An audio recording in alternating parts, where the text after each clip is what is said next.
Anyway, I want to introduce Nick Sliger. He's our special guest tonight. He's a land investor, member of Land Academy. Say hello, Nick. How's it going, everyone? Thanks for coming and watching. Great. And then we got Danny Brandon. He's my business partner. Don't embarrass me, Danny. Hey, guys. How are you? Now, Danny's a good guy when he's not around. No, I'm just kidding. You're really a pretty good guy when you're asleep. So anyway, all right. So we're going to get started. So Nick is active in the forums. Land Academy has a forum where you can go in and ask questions, learn about the business. Any question you have, there's actually a free section. So if you're not a member of Land Academy, you can still sign up for the open forum chat.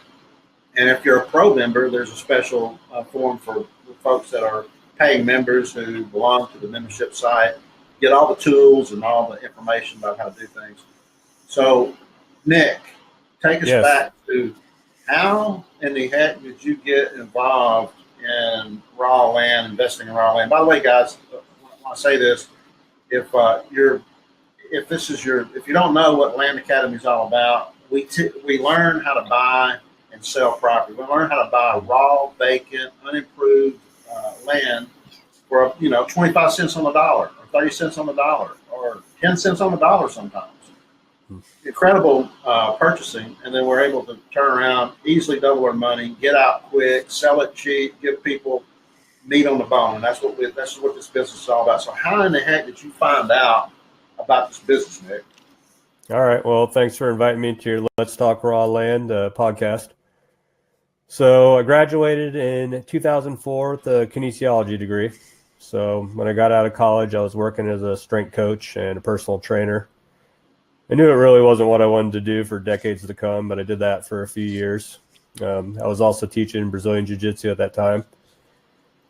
I had an interest in real estate, so it was right around 2007. So 2007, 2008, I started working as a realtor, and I worked with residential houses.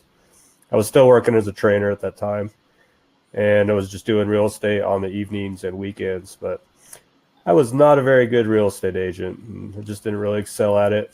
Probably had never worked so many hours and didn't get paid for any of my work. So I let that lapse, and I went back to just being a trainer full time. And working in the health and fitness field, nutrition's obviously important. So I kind of realized how unhealthy a lot of the food we eat is. Which got me thinking about that, and I started gardening. So I know that might seem a little weird, but it'll all tie together here in a second.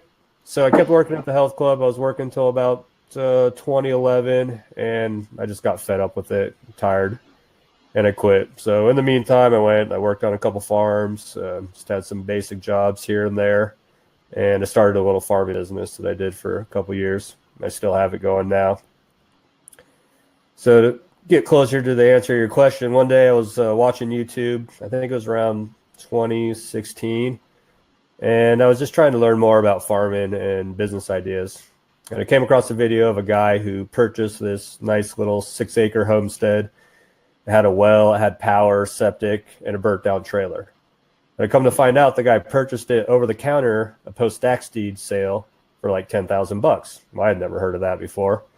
So then I started looking into tax deeds and tax lien properties and came across land flipping. So I spent probably about 2 months trying to learn as much as I could, just on my own, watching videos, reading everything I could. That included signing up for Steve's free ebook. I read through that. And then one day I got a promotional sign-up offer from Jill through Land Academy, and I joined. So that's pretty much how I got into it. When you say you discovered land flipping, did you discover Land Academy land flipping, or did you discover the concept of land flipping and somehow you finally found Land Academy? More of the concept of it first. It was one of the other instructors out there that I came across. It was kind of interesting living in Arizona.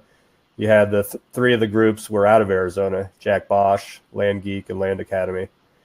But I was watching all their videos, just trying to figure out, how I could do this on my own.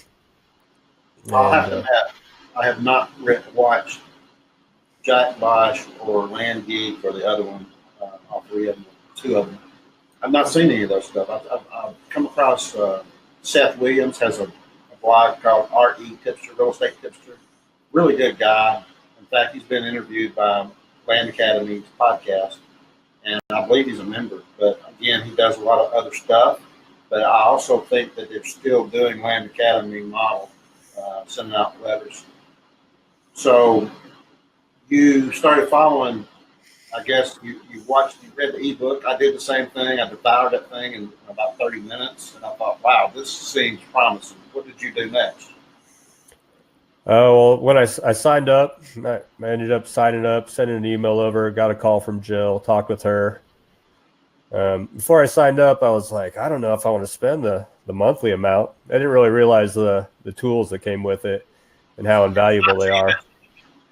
I'd say $250 a month. It's not cheap, but on the flip side, it is cheap for being able to get the infrastructure essentially to start a business. I guess the real question is it expensive compared to what? Compared to starting another business? Danny, you started a ladder business where you go out and you inspect ladders like at Charter or Comcast, all these guys that drive vans with ladders on them. They have to be inspected and repaired each year. How much, would you mind sharing how much what did it cost to get in a business like that? Okay, you're muted, dude. Can't hear you. All right, look on this little button right here. Is your button blinking? Okay, can you hear me? Yeah. Man, you're embarrassing the heck out of you. You're my partner. You're embarrassing me again. Don't let me tell you. Poor training, guys. Terrible training. You just like to push buttons, right? He's a lot better at inspecting ladders. Okay, so tell us about. Can you talk about that, or is that too personal for you? No, it's fine. I have over $400,000 invested. Holy Carlito! So you basically purchased a going. You didn't have to start from scratch. It was already going. Yep. So compared to that, $250 a month is chicken feed. If it can lead you to six figures and even seven figures in equity and wealth, I learned how to buy and sell real estate. I actually, Jake, have my accounting business, my other business, my ladder business. Between the two, I have $700,000 invested in the two. I bought both of them, and then I started another business. So between the two, we had about $800,000 invested in businesses. Holy cow! So when you hear that you could get involved in flipping land, hey Daniel from Texas, when you find out you can flip land. I mean, when I told you what I was going to do, what did you think about initially when I said, hey, I'm going to send out some letters, I'm going to buy some land at 25 cents on the dollar? I told you were a nut. Nobody's going to take you up on that deal. That's exactly what he told me. Now he's my business partner. Two deals later, after I started getting people calling me back and cussing me out and leaving nasty voicemails, and a couple of people sent letters back, my purchase agreement back, but they scribbled stuff in there. Did you get that same kind of reaction when you send out mail, Nick? Yeah, I mean, I knew it was coming, so it made it a little easier. I mean, no one specifically loves getting called up and cursed out, but I had some memorable ones, some FUs, some $1 million counters. I got cursed out by an octogenarian. One guy was a federal law enforcement officer, he told me, and that I would be arrested if I ever went on his land. So those are some of the more memorable ones. Well, you're not really planning on going on his land, were you? No, I wasn't going to. He didn't know I just sit at my computer and do it. So yeah, he did get a letter, right? He thinks you personally delivered that letter to his mailbox. He must have thought that. Yeah. So, but that's what happens. You send out letters like we did. You target specific counties or areas, and you zero in on the size of an acreage that you'd like to purchase, and then you determine how much you're going to spend on that acreage, which usually works out to around 25% of what the going retail rate would be if you just sold that land on, LandWatch or Realtor.com or, even with a real estate agent. So, how did you get started? Tell us a little bit more about how it started and whether you had success or not, or, what are you doing now? All right. So when I signed up, there was a promotional offer where you get a property through Land Academy. So I got a property, and my first experience was just filling out that paperwork and signing it in, sending it off to the recorder to be recorded. So then I followed their 30-day eBay auction model. So I did that. So listed the property for $1, no reserve auction with $399 dock fees. So I figured if someone just bids $1, I got $400. Because they gave you a free property. It was a free property, exactly. And so that one got bid up to $420. So I made, I was $817 into it, minus I think the $85 that it cost me to post the auction, and then when it cleared out, I think it was another $35. So I made about $700 on that first one. So that was kind of fun and exciting. And all I did was go to my computer every day and try to see if anyone was bidding it up. So then in the meantime, I was working on my first mailer, sent out my first mailer, and that was the one I got cursed out probably the most on because I priced just too low. Tried a county up in northern Arizona, stuck with $100 an acre, which in hindsight, I realized that was just the example in the thing that you really weren't supposed to send out and stuff. Although I sometimes buy properties not much more than $100 an acre. I just made an offer to someone for about $75 an acre for an Arizona property. It was a lot of acreage, so I'm still waiting to see them get back to me.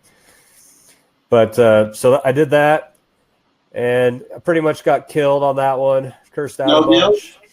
I didn't get any deals out of that first one, no. Okay. But you didn't quit.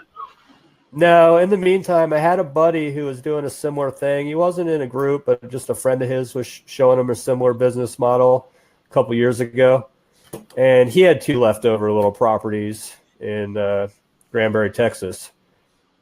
So he pretty much gave them to me, but there was some back tax and some HOA fees that I had to pay. So that was my second and third property. One, I was into it about $250, and the other one I was into it for about $500, paying everything off. And I turned around, I sold the first one for $500 that I got for $250, and I sold the next one that I got from my buddy for $1,000 that I got for $250, and I sold those off of Craigslist. So basically, what you're saying is you're a bum. You just get free property, give it to you. Well, that's how it started off. I didn't really think of it that way, but yeah, I was pretty fortunate at the beginning. How big were those? The second and the third property, you remember how big they were? Yeah, they were tiny. They were 1/10 of an acre. They were just these little infill lots in Granbury, Texas. Was that like in a subdivision or in a town, or was it? Yeah, it was in a subdivision, but I'm not even sure how buildable the lots were. But someone still wanted them, so I tried to send it the neighbor letters, and they didn't buy them. And I just found someone who was a family ended up buying both of them. So when you say neighbor letters, in our parlance, that means that we will pull maybe a mile in diameter from where the property is, and we'll get all the people who already live there, send them a friendly letter saying, hey, we've got land in your neighborhood. Before we put it on the market, we want to see, as a neighbor, would you like to have first dibs on it? And sometimes it works. Sometimes, I guess, with a 10th acre postage stamp property, that's just not necessarily very. Have you ever sold a property to a neighbor using neighbor letters? I've sold to a neighbor, but not using a neighbor letter. Would you just do it in person or something? Show up? No, they found me. So one found me on the county GIS and reached out to me, and really? another one just. Sorry, I'm saying that again. So you bought a property, and then they were like wondering who did they know you? Did they know the property had sold, or did they just? I think they were just looking on the county GIS. Probably they were sophisticated enough to figure out who owned it, and saw that I had purchased it. And then they reached out to me. They had a bunch of contiguous acres that they were using for hunting, and they wanted that 18.35 acres too. and it was attached to 2,400 acres of state land. So it was a pretty nice property. It had deeded access, but it was just like a narrow footpath. It was kind of weird. But if you're a hunter and you already have an acreage that shares a boundary, big deal. You just opened up your hunting area. Yeah. So by the way, the people in the audience, Daniel, Sanji, others, if you guys have any questions, please type them in the chat box there. We'll be glad to answer any questions you might have for our guest or just in general. So what happened next? Well, how did you go from there? So, well, that property was, can you hear me all right? There we are. Yeah. That property was kind of jumping ahead. So I sent out another mailer, picked up a couple more properties in Arizona. They were a little bit bigger than the ones I had initially had. They were acre properties. Bought those for about $600 all in. Turned around and sold those for about $3,000. I sold one of them on terms, and that's a story unto itself. Well, that is one of my questions, is to find out, have you ever sold a property on terms? And for those in the audience that might not know what we're talking about, it's just basically offering to finance it for someone. Basically, instead of paying you $2,000 to purchase the property, whatever your sale price is, maybe they pay $199 down and $199 a month for X number of years. How did you tell us about your term property? Just go ahead and talk about it now. Yeah, all right. So that one I had listed on, I think they found me on Craigslist. I had it listed for a cash price and a sales price, and this person wanted to do the terms. I tried to push them to the cash, but they weren't interested. So I sold it on terms. The guy was kind of a pain, interesting to talk to on the phone. Try to cut through the story fast. He made 4 payments and then stopped paying. At one point, he reached out to me and wanted me to extend his payment for that month, so I did. But then I just never got a payment from him. So what was the cash price and what were the terms, if you remember?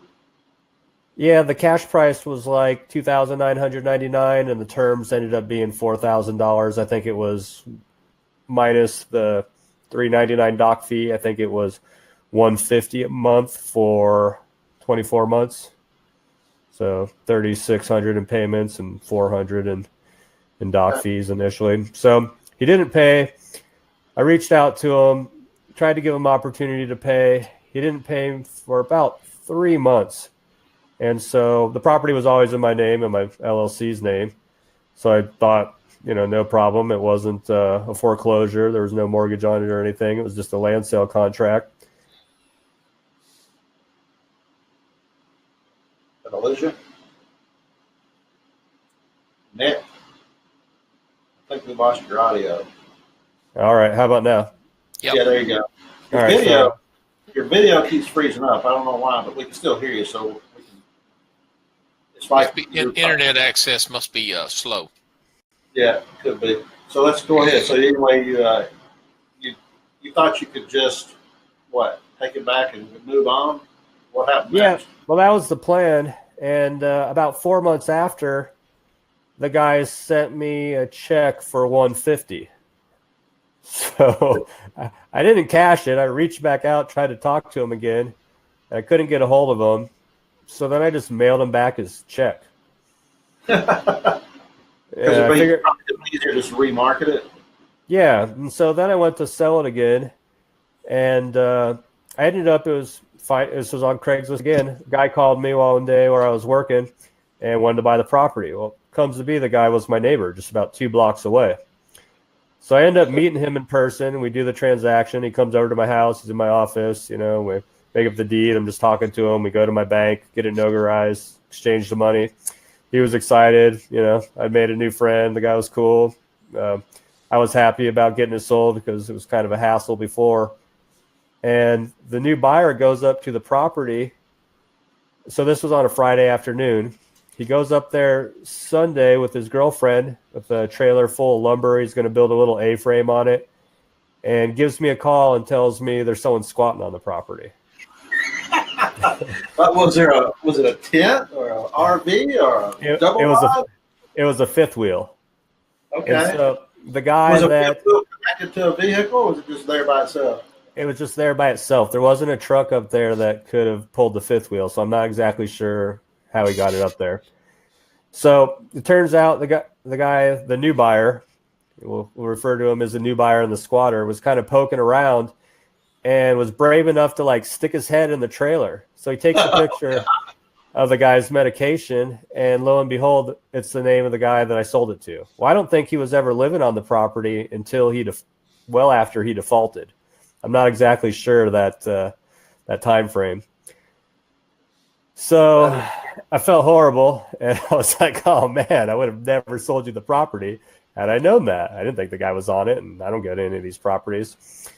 So it wasn't from where you live. About 4 hours. I did in the future. I ended up having to go up there and clean it out. That's near the end of the story. So it's not the new buyer shouldn't deal with this third party crazy guy that wants to squat on my land. So I apologize. I'm like, oh man, I'm really sorry. I'll give you your money back. Before I even asked for it, I just didn't think it was right to not do that, because it's just a little one person LLC in my home office. So if like my word in my office and my business isn't any good, if I'm no good, then my business is no good. So it kind of takes me to another side. So at this point, I'd sent out a couple more mailers, and I had a pretty successful mailer. This is a little side note to tie into it. I came across some properties that I took through title that had some unsigned fulfillment deeds, so I couldn't get title insurance on it. Well, what is that? What is an unfilled? An unsigned fulfillment deed. So basically, someone bought it on terms before, made all the payments, but never got the final paperwork recorded with the county that said that the loan was. What happens there? Does that mean they just disappeared or something, or they just didn't follow through to record it? So they just didn't file through to record it, and then those corporations weren't really around anymore. And so I ended up hiring a lawyer and doing a quiet title action on it, which is another story, but we can get to that a little bit later. But basically, at that point, I had spent through most of my acquisition funds, because at one point I know I'm jumping around here a little bit. At one point I had the decision, am I going to spend through all my acquisition funds, or am I going to take a distribution out of the company to pay myself? So I decided I would spend through my funds and go back and get a regular full-time job just to keep my bills paid while I built this up, because I figured every dollar I took out of it now was exponentially less money and less land in the future. So back to the squatter story. When I got the check in, and I gave this guy a discount, I sold it to him for $2,500, but I owed the lawyer $2,000. And I don't like having debt. So when that money came in on that Friday, I wrote a check out and sent it to the lawyer to pay off the lawyer. Well, now I got to pay this guy to do the quiet title. To do the quiet title. That happened before. So I paid him off. I just wrote him a business check through my credit card that I had 0% interest on. So I just kind of floated that. So now I got to pay this buyer back that bought the property, and I didn't have any money. I had spent down all my money. So I took all the money I had out of my personal account, and I went to my sister and borrowed the rest so I could pay this guy back. And so then I spent about 3 months shuffling money back and forth between my personal and business account just to keep both of those bills paid as I kind of struggled to get by. So if anything was trying time in the business, it was that, when I ran my accounts down more than I probably should have, and then ran into an unforeseen expense. I've got a question, Jake. Yep. Can you, Nick, can you give us your sister's number so if we get in money trouble, we can ask? No, that's my private lender. She gives me 0% interest loans. So. Oh, that's great. Hey, Jake, one other thing, we do have some folks that have asked some questions on there. I don't know if you saw those, seen those or not. Oh, no, I didn't. Okay, so Daniel's got a question. Yeah, okay. Well, let me put that on the screen then. So Daniel's asking, how much mail are you sending? What are your best sales avenues? Avenues. So I'm usually trying to send out about 1,500 letters. I definitely have not. It varies widely. I've really only done quite low. No, I've only done 4 mailers. I've had one that was really successful, and that's kept me going. And then when I went back to get a job, got a little distracted from the business. I was driving a truck overnight, so I was sleeping all day. I didn't really have the energy to get things done, but I'm trying to get back on track. I'm going to send a mailer out this week. Land Academies currently has a promo for a little 10% off deal on the property. But when I started, I thought I'm going to send out 1,500 letters every month. Well, 18,000 letters, I figured if I was just going to get 1%, 180 properties would be more than I could even handle myself. That was my initial goal, but as I got into it, spent through all my funds, got caught up in a quiet title, which I don't think I'd do again. I mean, the properties were worth about $20K, but I wouldn't do it again unless they were worth hundreds of thousands of dollars, because the amount of time that I lost waiting for the lawyer to get that done, I could have taken that money and done something else with it. So the velocity of money, how much money was it? A couple thousand, or was that in addition to what you paid him? It was between the two and the lawyer fees, it was over $10,000.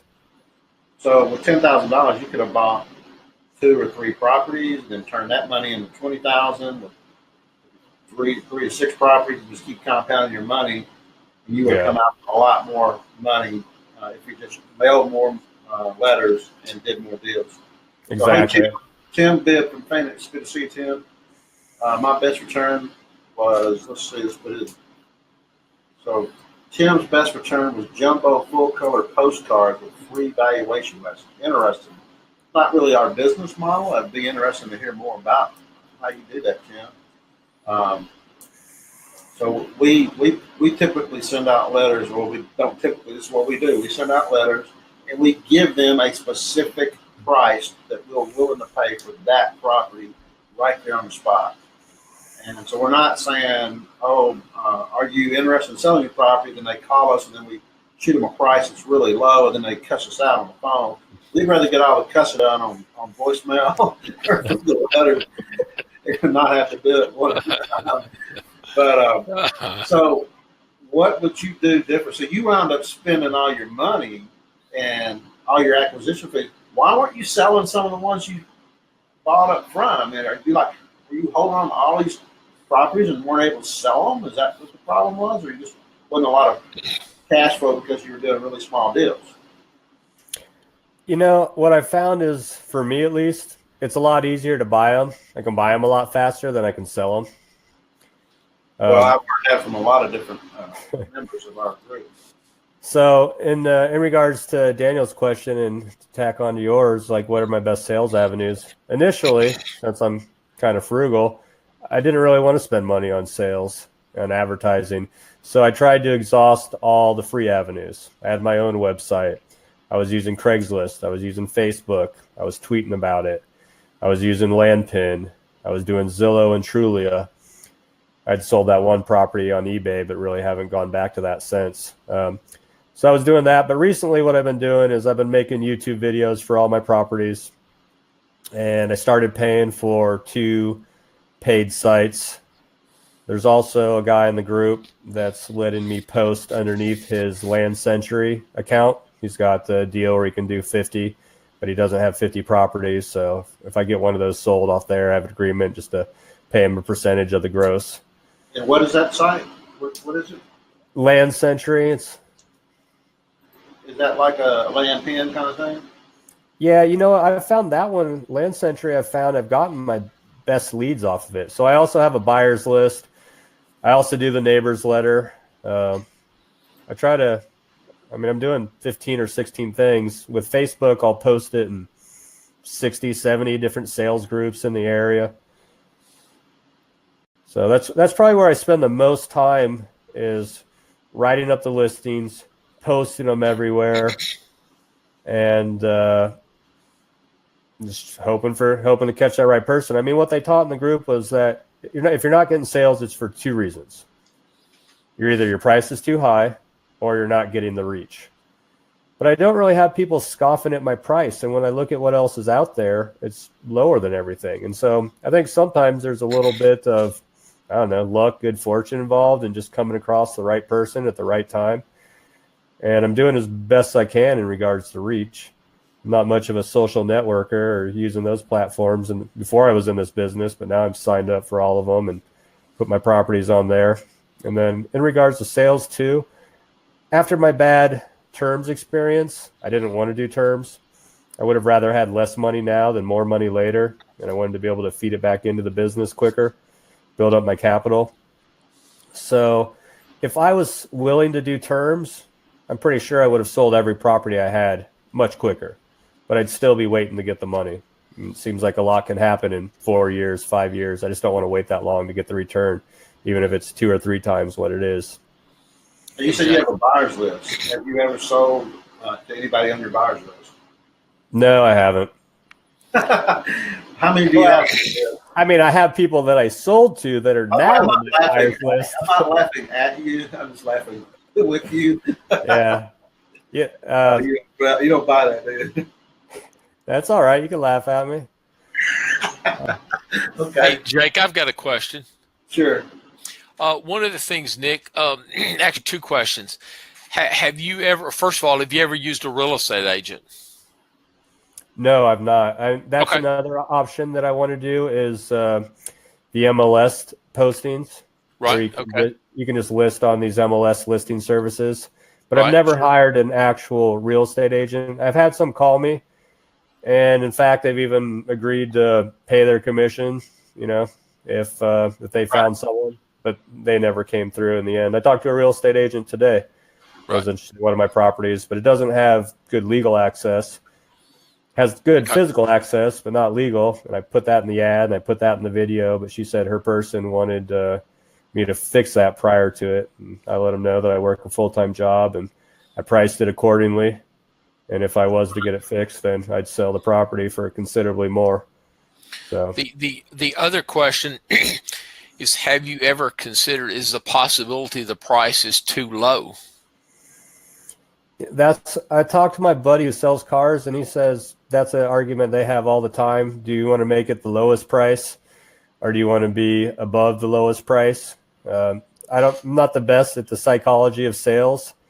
I don't think it's too low because it's still, in the tens of thousands of dollar range. Right. But Danny's asking. So I'm sorry. go ahead. The reason Danny's asking that is because we just listed our first property with an MLS direct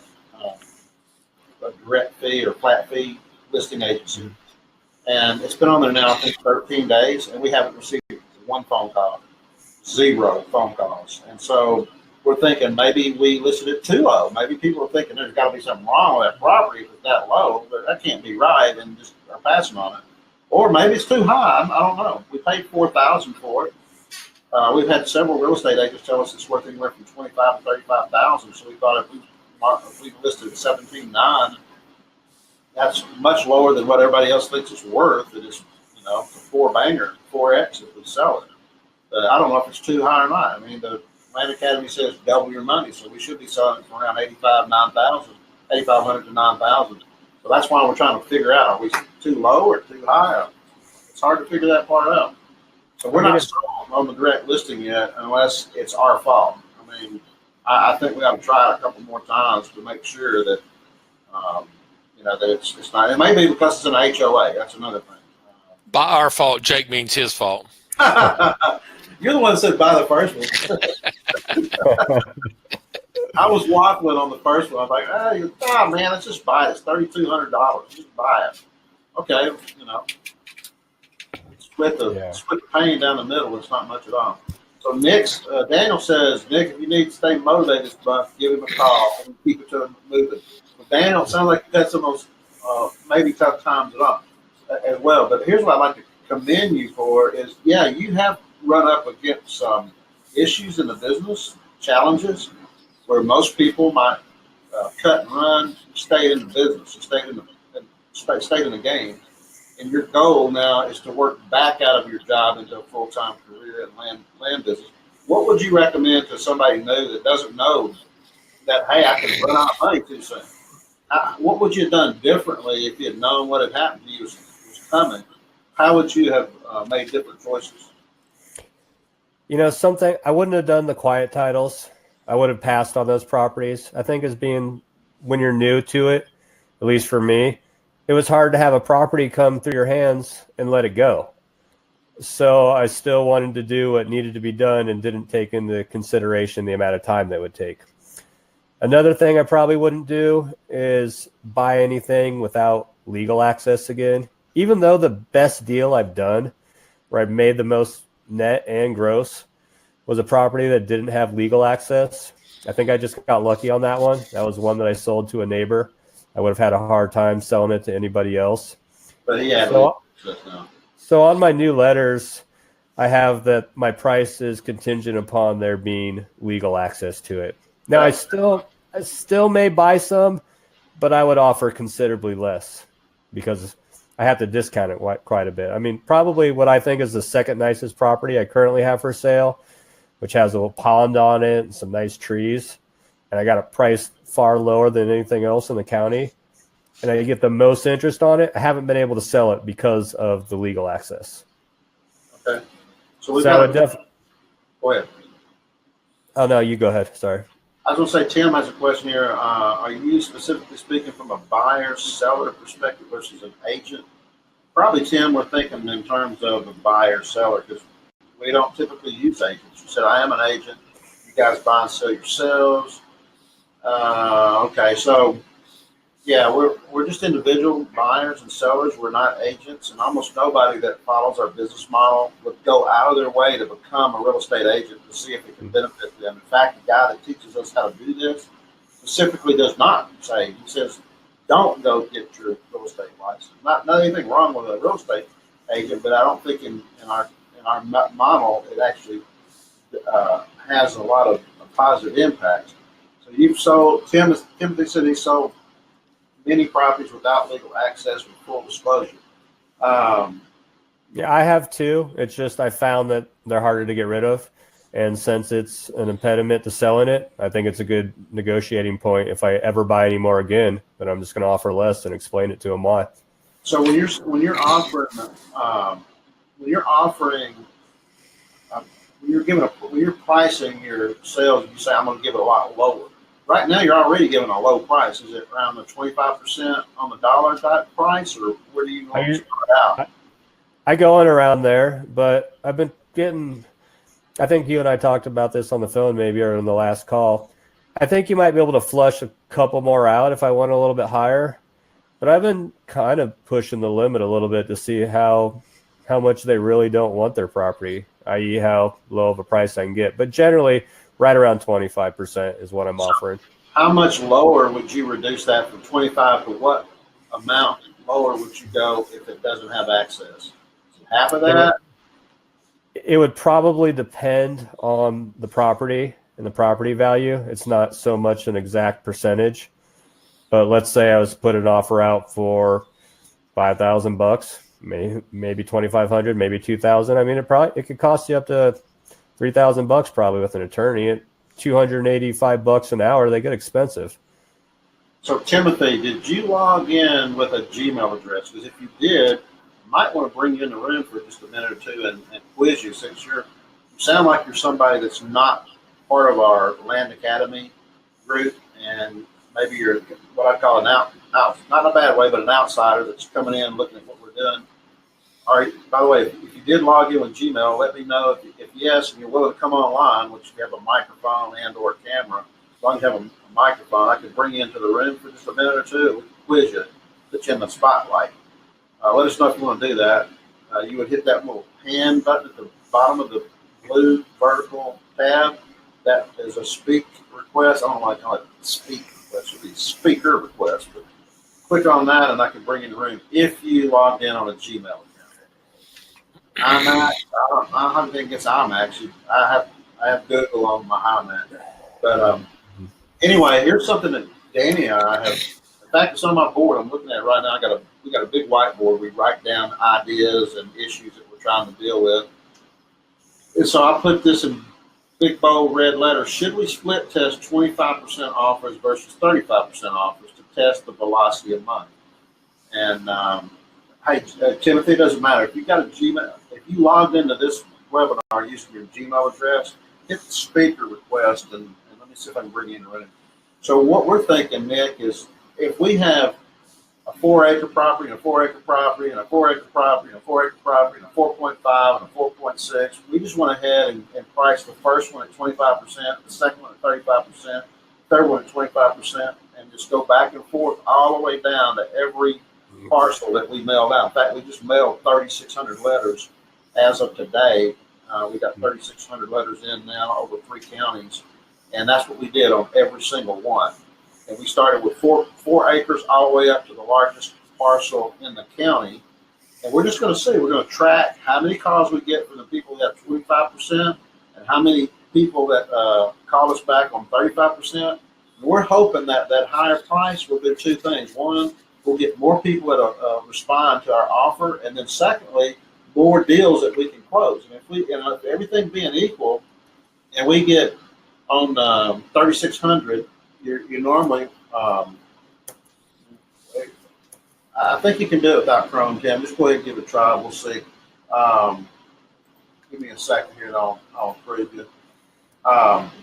So let me finish the story, and I'll see if I can bring you in the room, Tim.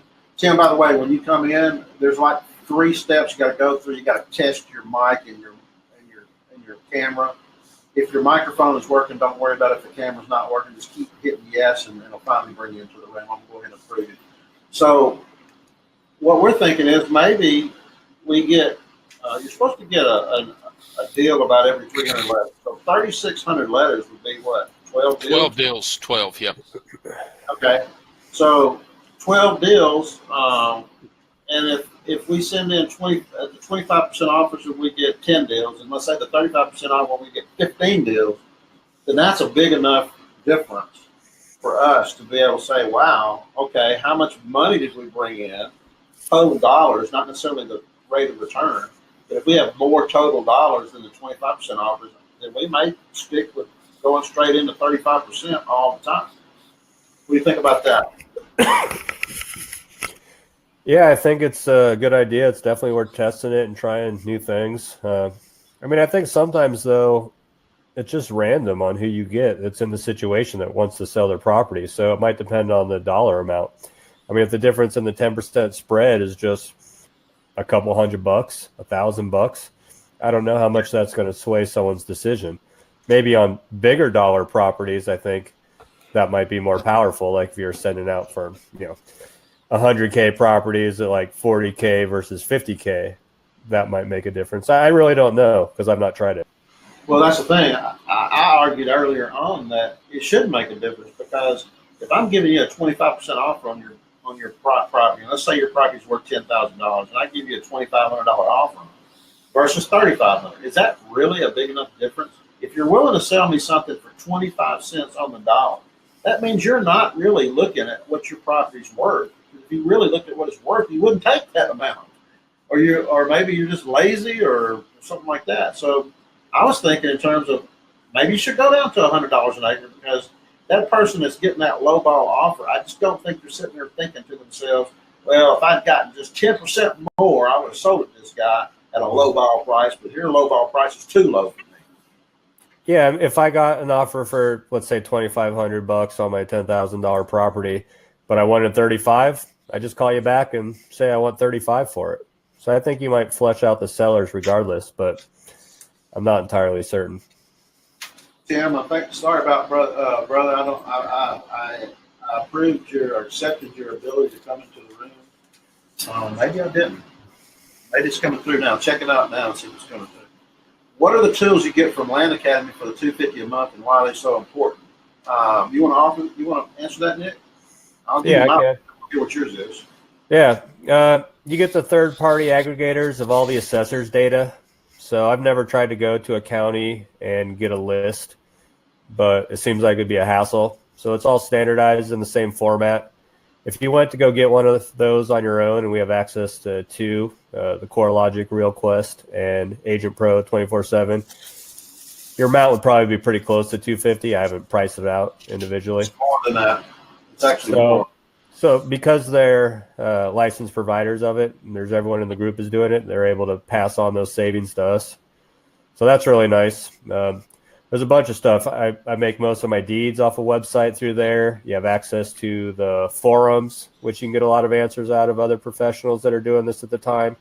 You have access to the calls. So if you were to consult with Steve or Jill, I think now the rates may be $400, $500 an hour just because they're so busy. At one point, it was about half that, but their time is valuable to them. But you can ask almost the same questions you need to for free on the weekly calls. And then participating in those, you get all the questions from everybody else. So maybe it wasn't something you were specifically thinking about, but you're learning a lot from that too. A lot of people are using Pat Live. I'm pretty sure when they were trying to get that set up for Pat Live, they're like, oh, we'll give you a 20% fee as an affiliate, but they're not really trying to make money off this as much as they're trying to get business partners. So they've said, no, just take that 20% discount and pass it on to them.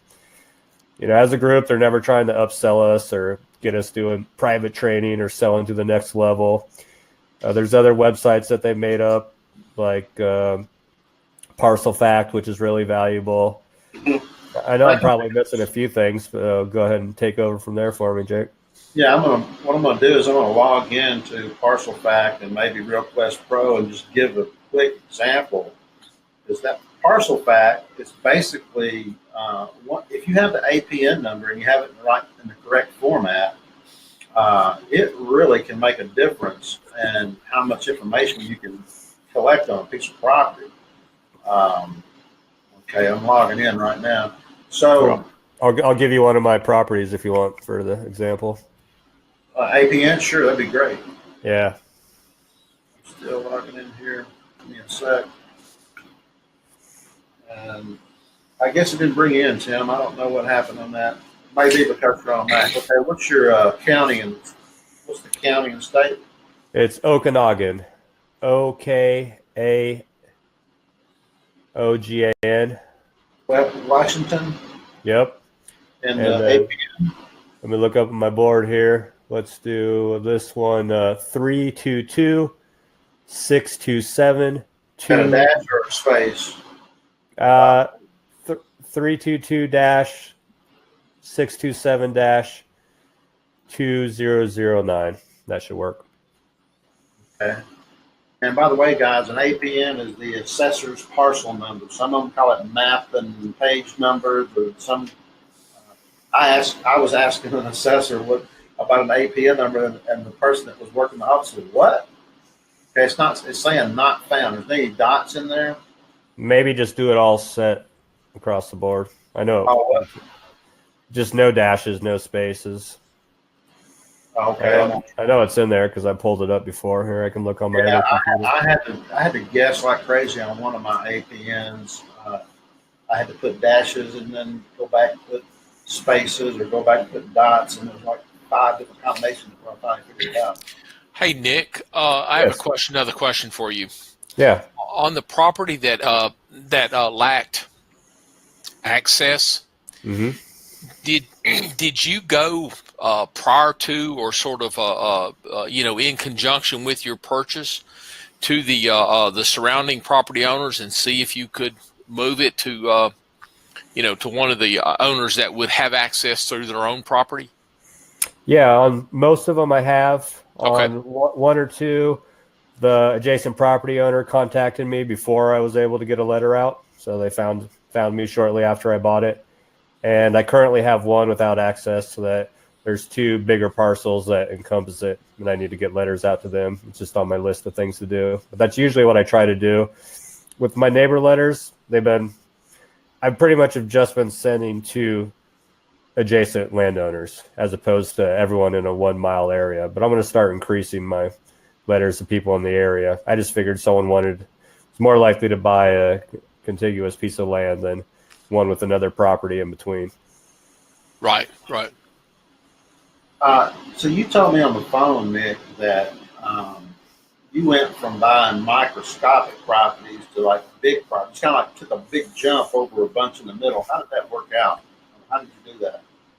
Yeah, I ended up having to put more money into the business in order to buy some of the bigger ones. But my mindset at the time was it was the same amount of work to buy a big property and a small property. I mean, small property, I still had to do all the same advertising, took the same amount of time. And in fact, it was maybe even less work because I had the title company close it for me. So even though it cost me a little bit more, it's less effort. And so then I was looking at the difference between, the net and the gross on each one. So would I rather make $500 or did I want to make $8,000? Well, I wanted to make $8,000. But one thing that I found is that the larger parcels don't seem to sell quite as fast as the smaller ones. But I also would have had to sell quite a few with a $500 net to make up for the 8,000. So that's kind of what I found. I wanted to go bigger.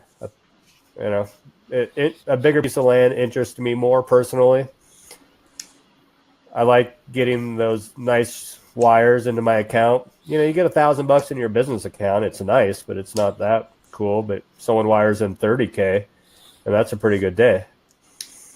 By the way, I don't know if you know this, Danny, but our last mailer that we just sent out, the biggest piece of parcel that we have on our list, we're making a $1.3 million offer. I got my checkbook ready. And so, all right, so I'm looking. I'm finding an APN here. I think it's going to work, Nick. Let me see if I've got another question, Nick, and if you don't mind answering, and if you don't want to, that's fine too. As far as the taxation, if I buy, and the reason I ask this is because I have an accounting degree. If I buy a piece of property and I'm just a guy, I buy a piece of land and I sell that piece of land, I can either count that if I keep it for less than a year and a day, it'll be short-term gain. If I keep it for longer than a year and a day, it'll be long-term gain. Mm-hmm. But with this, because this is a business, do you know if most of the guys are actually counting this as business income and putting it? I know you said you're an LLC, but still, presumably it's a single member LLC. Is that going on a Schedule C then? Yeah, it is. I just pay an accountant to do all that for me. I got you. He works with me to legally make my taxable income as reasonable as he can every year. The guy that I was using, he'd been doing taxes for 60-something years, but being that he'd been doing taxes that long, he'd a bit of an older guy, took a fall, so his daughter did my taxes this year, and I'm not sure if it's because I liked his accounting method better or I just made more money, but my burden was a little bit more. I don't have an exact answer for that because that's kind of beyond me, which is why I pay a guy to figure it out for me. I just track all the numbers, and here you are. All right, so let's take a look. Let's see if I can share my screen here. I've got Parcel Fact, RealQuest. Pull up RealQuest. See what I got here. Okay.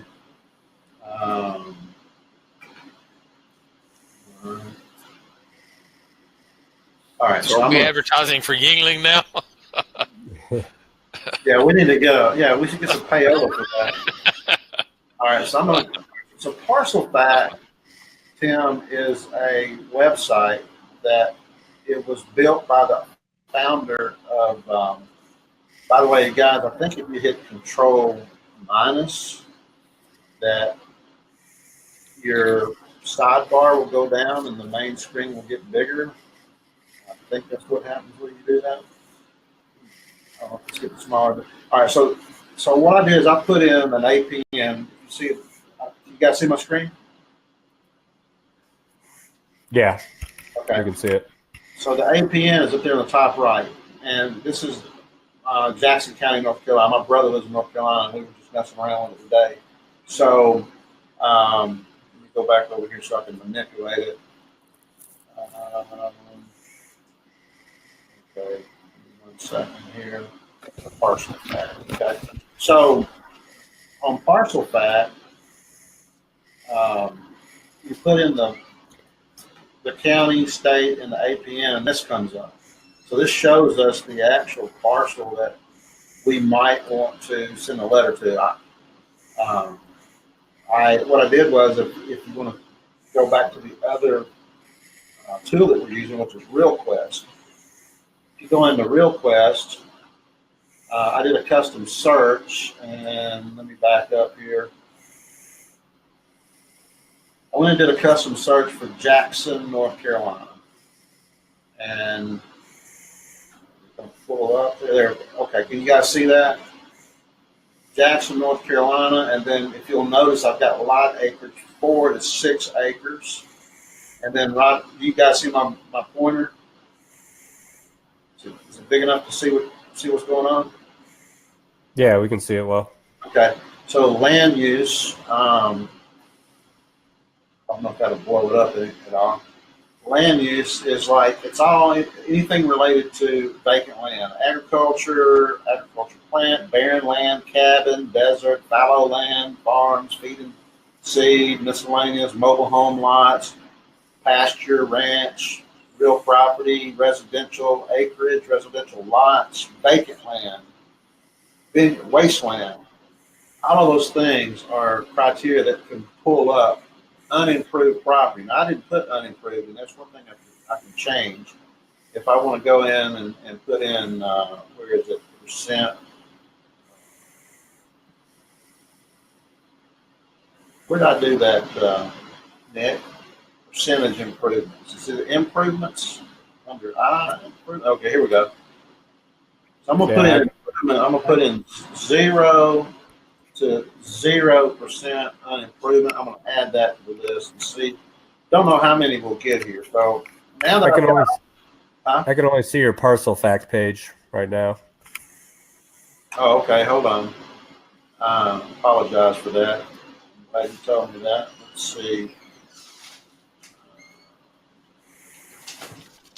All right, let me change the screen. I'm going to share then. I'm going to choose. It's not giving me that option.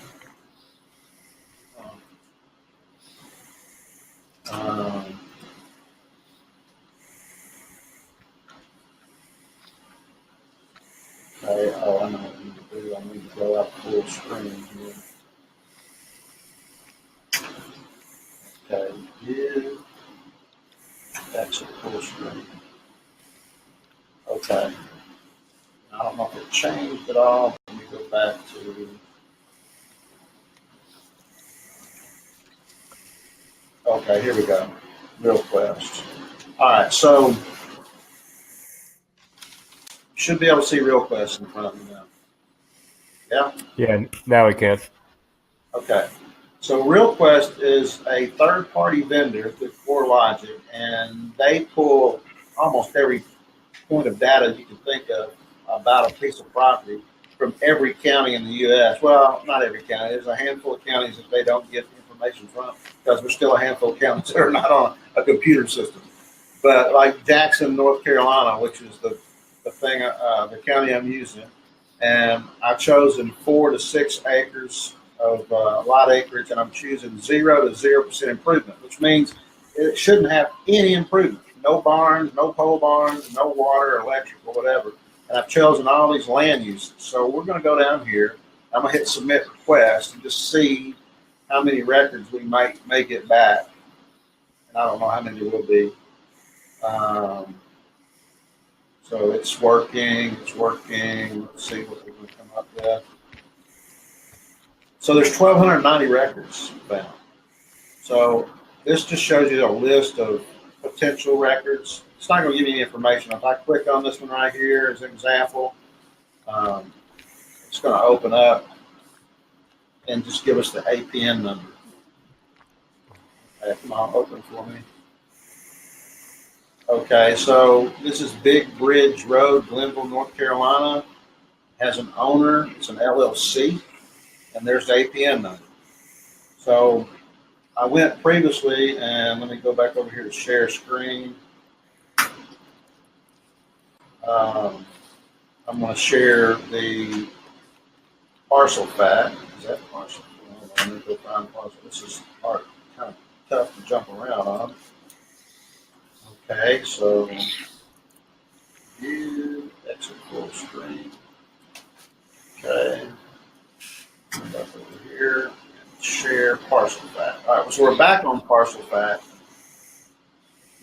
So what I was able to do is, if I just wanted to kind of give a test run, I went in and I pulled that APN off of the RealQuest, and if I wanted to, I could download all 1,290 records. There's 1,290 records of all parcels in Jackson County that are between 4 to 6 acres. That would be a pretty decent mail. And if we mail that out, 1,290, we should get a sale. What is about 1 out of 300, Nick? On average, I mean, I think that's if you just send 300, you're not guaranteed to get a property. It's just over enough properties. That's what it averages out to. And the law of large numbers. And so you Yeah. can go in here and look at all of these, you can look at the property address, you can look at ownership information.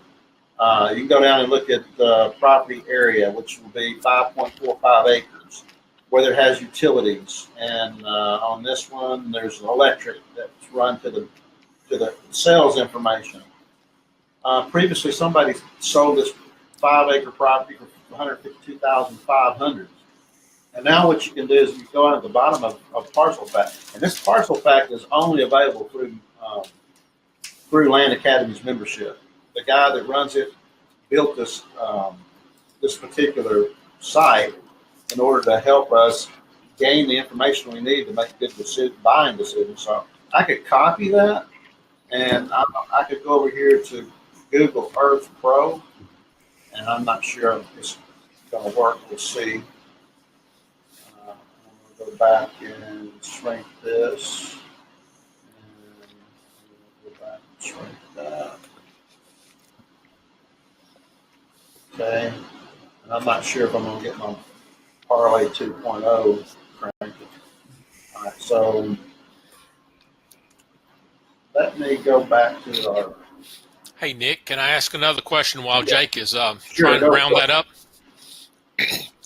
What did we lose you, Nick? No, I'm still here. Can you hear me? Yes, I can. Do you do any sort of a search before the search, some sort of a preliminary to decide what town, what county, what state? I mean, in order to even decide where do I want to start research? Do you do pre-research, I guess? I do. Sometimes I just choose an area that I think I myself might like. I definitely don't think there's too much competition, but I have mailed counties before, whether it's true or not. You get people that are like, oh, you've already sent me 5 letters before.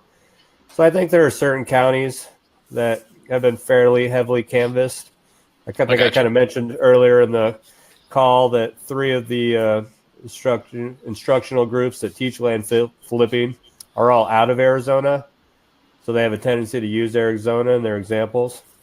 But by no means it doesn't mean you couldn't mail to Arizona and get it. So I have this book, Strategic Relocation by Joel Skousen. Sometimes I look through that, try to find counties that I think are interesting.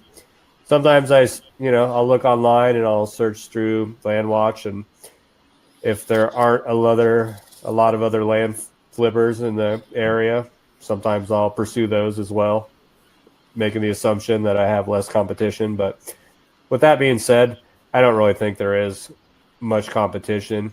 And you could send someone a letter, or I could send someone a letter this week, and you mail them a month and a half later, and their circumstances changed. So they're willing to sell to you when they got it, not me. But I do try to price it out. A lot of times I'm trying to buy stuff that I'm interested in, that I think is a cool property. But I'll really buy anything if the price is right. Now, one other thing, talking about the properties that you actually buy. Okay, if we go on the law of large numbers and we say 1 out of 300, so you send out 1,200, you get 4 deals. Do you track the reasons? I mean, do you ever ask the sellers? Was there something specific going on in your life that caused you to take this deal, or do you just not even worry about that? I never really ask, but sometimes they just volunteer the information. I got you. They inherited it. They don't want it anymore. They're tired of paying the property tax. It was a property that, her husband bought 20 years ago and they were going to develop. He had passed. It's usually situations like that.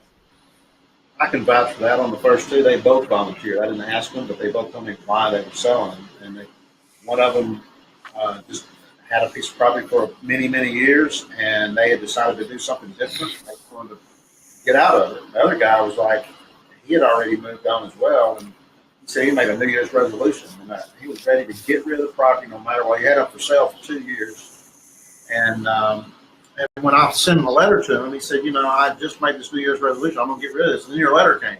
So it's like manifest destiny or something. All right, why don't you see if I can bring up Google Pro, Google Earth Pro. You guys see that? Yeah, Yes. we can see it. All right, so that APN number on Parcel Fact, I went down the bottom of the page and I copied and clipped that the the lat long, and we're going to go take a peek at it. And this is in Jackson, North Carolina. Now I'm using an overlay called Parlay 2.0. This is not included. Well, it's saying that I hadn't logged in the correct account.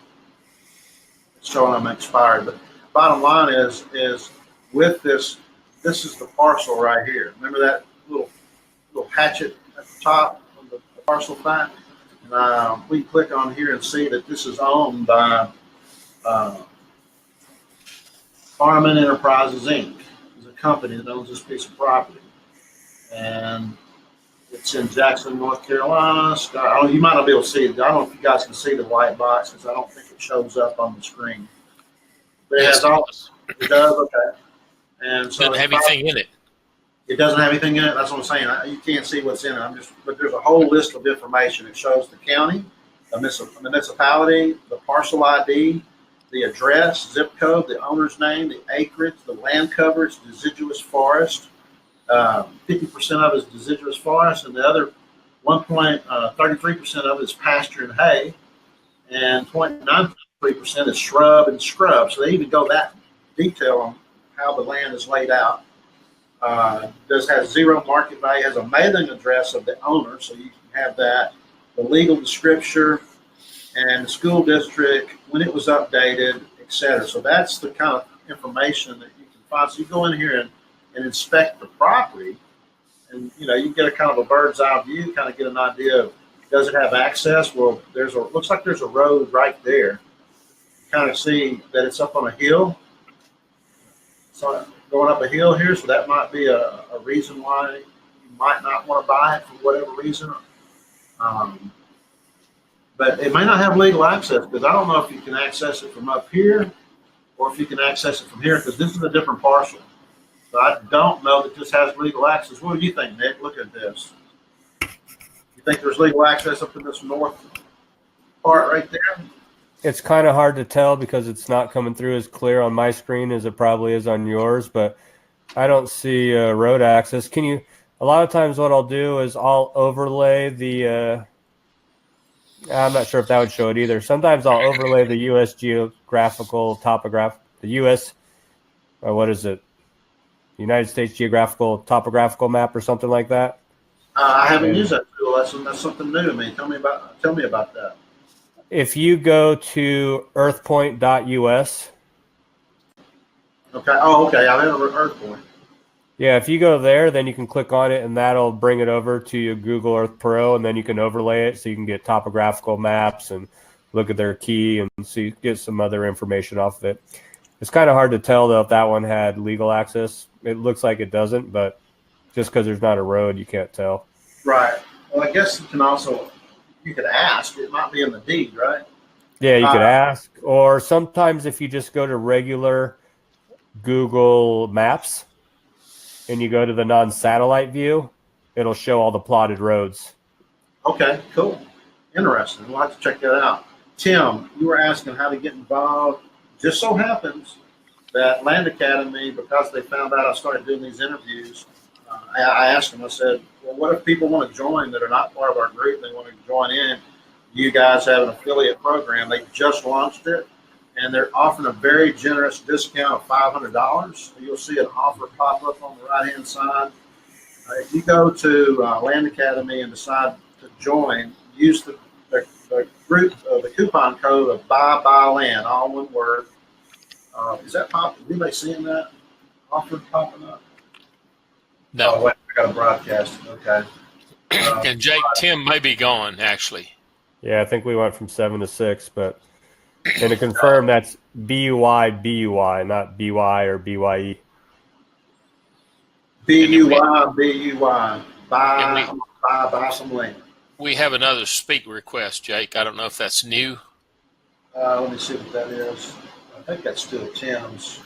Yeah, that was Tim's speaker request. Okay. Well, I've got his email. I can send it to him in email, but you guys can see that if you use the code BuyBuyLand, you'll get a $500 discount. I thought that was very generous of them. It doesn't cost you a penny to use that affiliate code. They do compensate us for doing that. So anyway, if you guys want to join our group, we'd love to have more people on board. There's plenty of room. Do you think that this market could ever be saturated, Nick?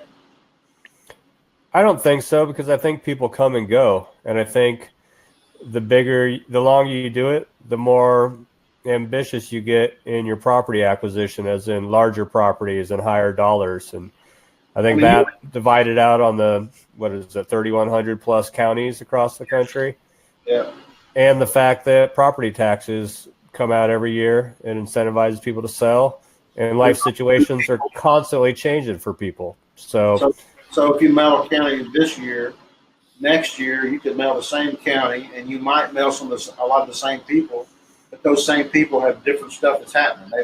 They got a divorce, or they want to move to another state, or something's happened. They want money more than they want to keep the land, and that amount of money is exactly what they need to buy their new drone with, or whatever that they want to spend money on. So you went from like postage stamp up to what size properties again that you jumped up to, like 20 acres plus? I mean, you did like an 85 acre. 20 deal. And then 85 is the biggest one I've purchased so far. My next mailer is going to be for 40 acre parcels. So 40 acres exactly, or just 40 acres and up? I'm choosing, I think I have it, let me look on my board here, 37 to 43 acres. Okay, because it depends on where you go, because like Tennessee doesn't have very many parcels per county. I mean, really limited. Mm-hmm. And then when I pulled the numbers, I sent an email to Steve and Jill. Steve came and said, you probably did something wrong, Dick. There's got to be more than that. There should be tons of them. And of course, they always use the example of Mojave County, and what is that? Is that New Mexico or Utah? That's Arizona, and I think Arizona only has 18 counties, so they're all pretty good sized. Yeah.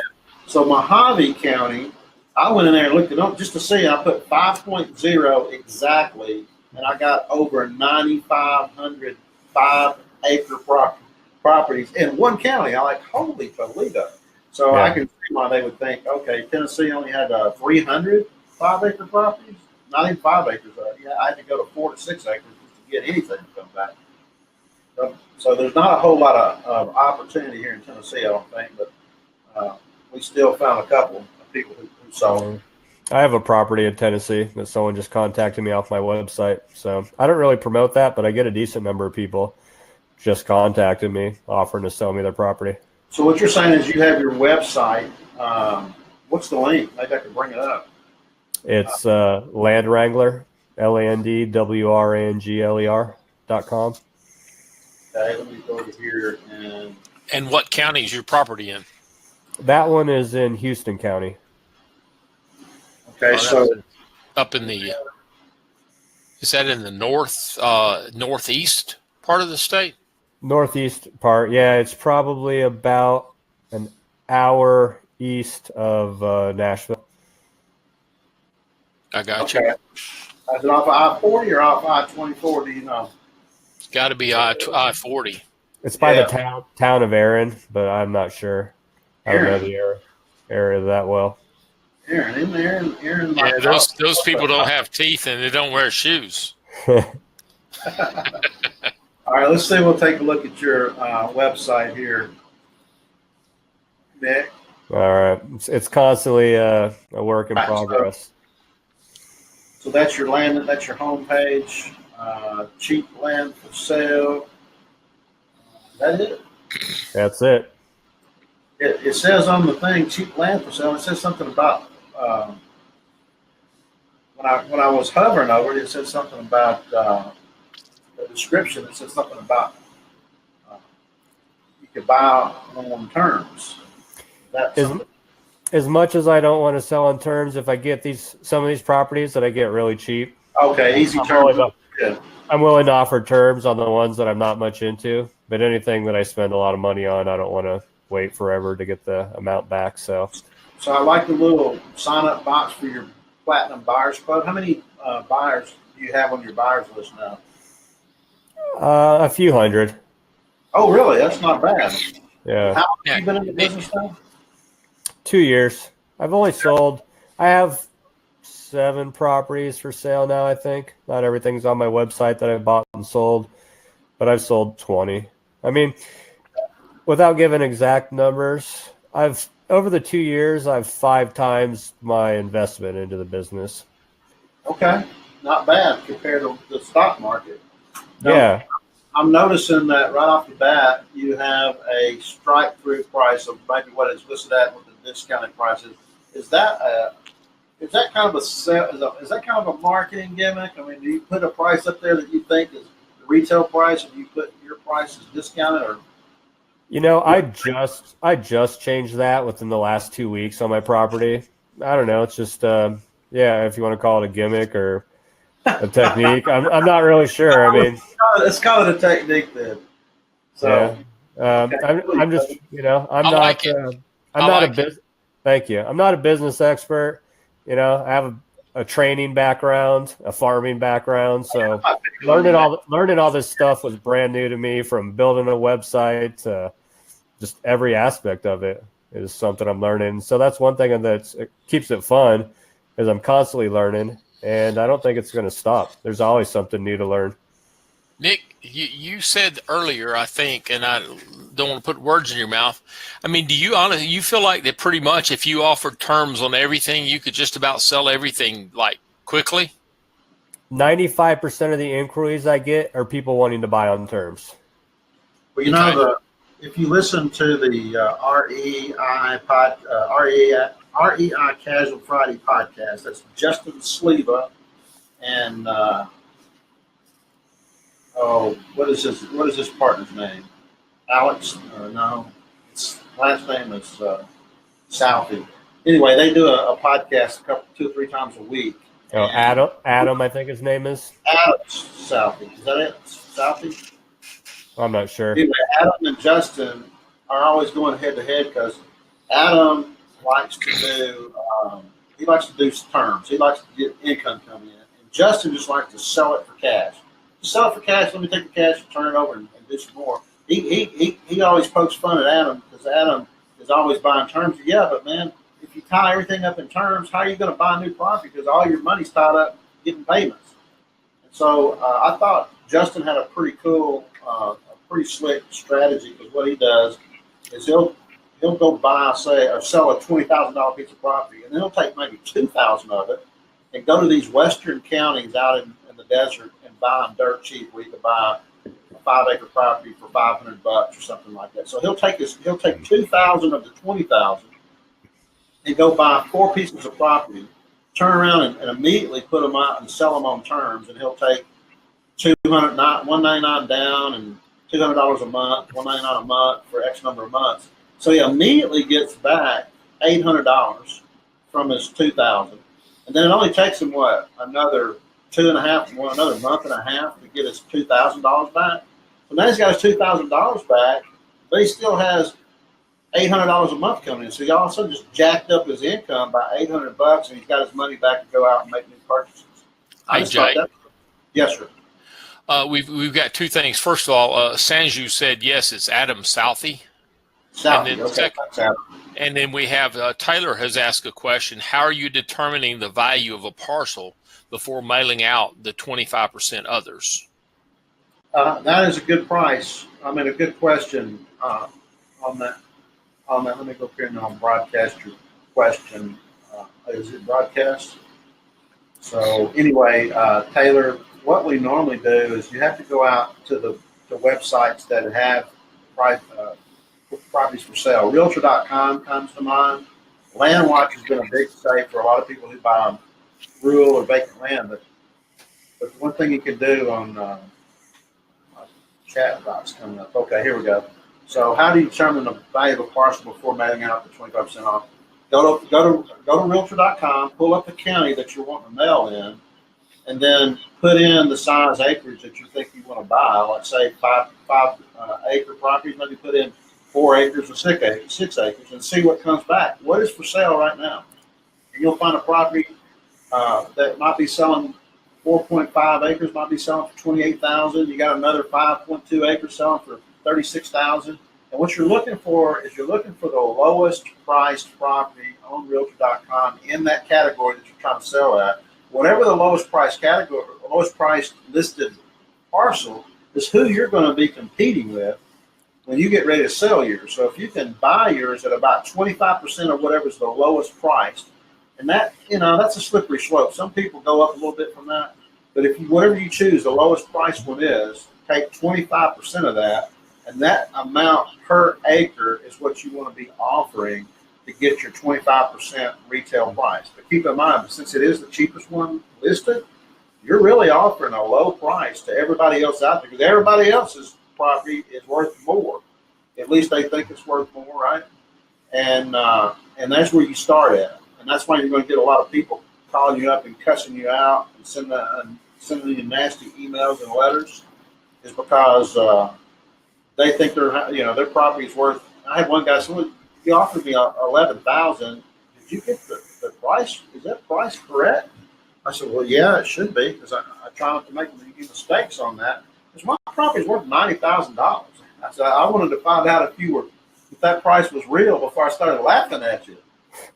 And I said, "Well, I guess you're probably not excited about my offer then." He goes, "No, absolutely not." He goes, "But do you really buy properties that cheap?" And I immediately knew what this guy was doing. I said, "Why? Do you buy property yourself?" He goes, "Yeah, I buy property all over this county, but never that cheap." And I said, "Well, what if I bought a property that inexpensively, and I turn around and sold it to you for more, but maybe it's 30% lower than market price? Would you be interested?" He said, "Heck yeah, I would be." That guy goes on my buyer's list right away. So I always try to turn people calling me into buyer's list people, because if they're calling and they're not mad at me, they got to be curious. And that's how we do it. Do you want to make any comments on how to price, Nick? Yeah, I mean, what I've done in the past, I mean, you can get much more specific. I generally just do a shotgun approach across the whole county. This next mailer, I'm going to spend some extra time and kind of look at the index APN scheme, since I know the county decently well, and try to get a little better pricing with some variance, more per acre on the more heavily treated areas, less on the more deserty, a little more scrubby areas. But I think if you just price 25% off the very lowest one, you're very likely, depending on the county, to be pricing it off another land wholesaler, in which case they maybe bought it, let's say it's 10 and you price it 25. Well, if they're selling theirs for 10, they may have bought it for 5. So a lot of times what I've done in the past is I'll look at all those same spots and Redfin and Zillow, and I'll usually look at 5 or 6 different websites. And I'll write them all down in an Excel sheet, and I'll put out the price per acre. And then I take an average price per acre and I average it amongst all the ones I look at. And I usually price mine at 25% of the average price per acre when I just go shotgun approach across the whole county.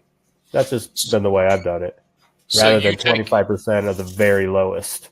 Because 25% of the very lowest could be, if the guy priced it at, let's say 50%, or let's say, sorry, he bought it at 50% of the price or 30%, you could be pricing much lower than 25% of the average price if you're pricing it off of wholesalers.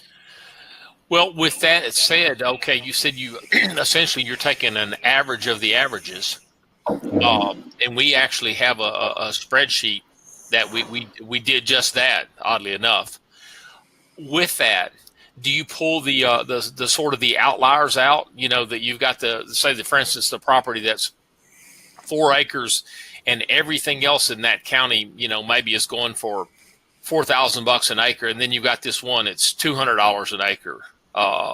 Do you wipe it out of the average of the averages, and then you go up to the other end and you got a property that's 4 acres and they want $5 million for it? Do you let that be a part of the averages, or do you remove those and say, let me get more of the sort of the meat of this group? Yeah, I mean, I understand your point. I've not seen that huge of a swing or discrepancy in prices, because normally it's just all like-kind property, being rural, unimproved property. But a lot of times it's so cheap to mail them, I just mail them. And it's unlikely that someone that has the really expensive property is going to want to sell it to me. They might curse me out, but then I could turn them into a potential buyer, like Jake was saying. And if I'm offering too much, well, if they call me back and try to sell it to me, then I'll just flush that out when I do my research of whether I'm going to buy it or not. Because there's no obligation to buy it. Nick, I don't think that's the question he's actually asking. What I think he was Oh, asking is, do you include those outlier, very expensive or very cheap properties in your pricing aspect of what you're going to offer?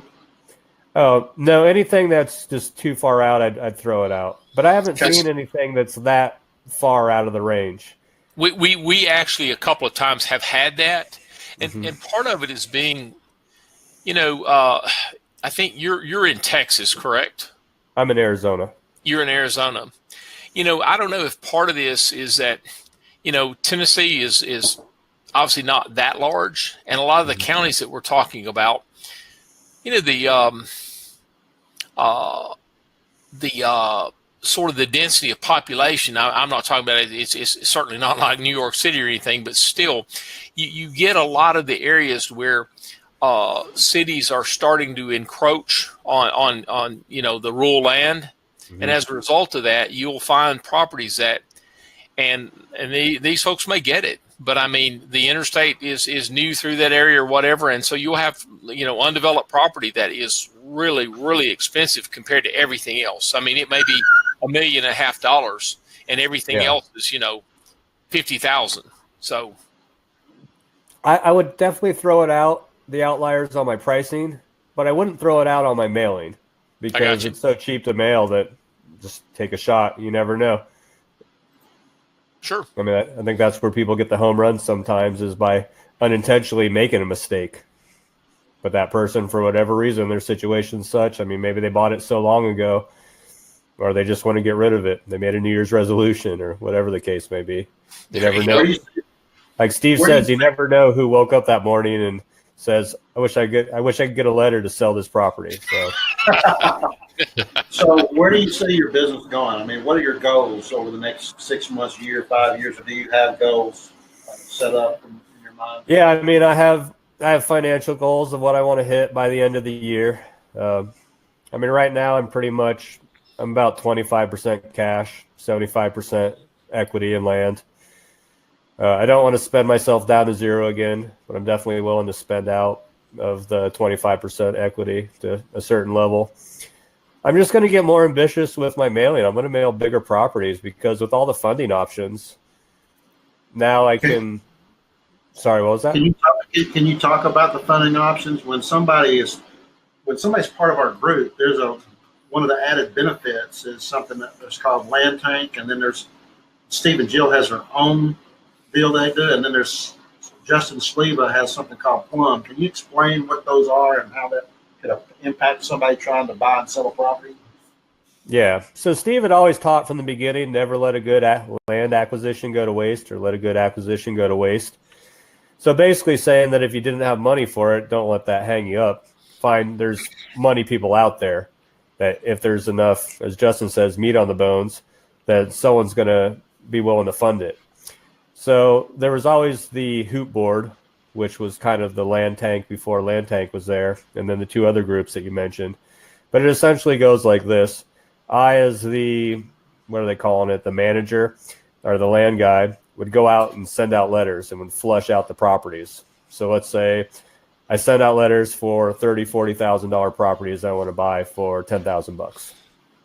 So I buy one, or I have one, a signed offer, but I don't have $10,000 to buy it. So instead of just letting it sit there in the pile or wait till you come up with the money later, reach out to these people that are the investors and let them know what you have. And so, for example, we could buy it for, let's say 10, and on a high end, another 2 to take it through title. It wouldn't be that much, and it's worth 40. Well, then we can turn around and sell it for 30. So then they get their initial investment back of 12. And I've not done this before. This is just my understanding of it. I think a lot of times they hold the property, the title in their name. And so you, as the manager or land investor, use all your marketing platforms and you use your buyer's list and all your knowledge, and you go out there and you find the new buyer for it. And so then when it sells, they get their $12,000 back, and then you guys split the remaining 18. So you get 8,000, you get $9,000, they get $9,000.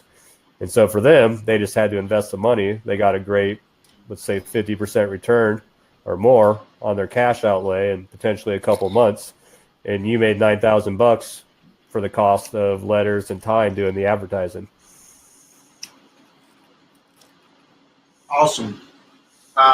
So tell me this: what's the best thing that you found that this business has? How has it impacted you in a positive way? I know you've had maybe a rougher road than some of the other guys. Because I mean, you even mentioned to me there's guys that come in that they quit six-figure income jobs. They're professionals. They got plenty of money banked, and they come in this thing and just hit the ground running. But for somebody like you and even me, I like to watch my pennies and my dollars, and I had the same apprehension you did, which is I kept dragging my feet because I didn't want to start paying that $250 a month until I knew I could start using it. And I was still trying to figure out, well, how does this thing work, and how do I price a county? And so when I got a deep discount from Jill, she offered me a discount because I asked a lot of questions, and she said, "Jake, we need you on the team. Here's a discount code for you."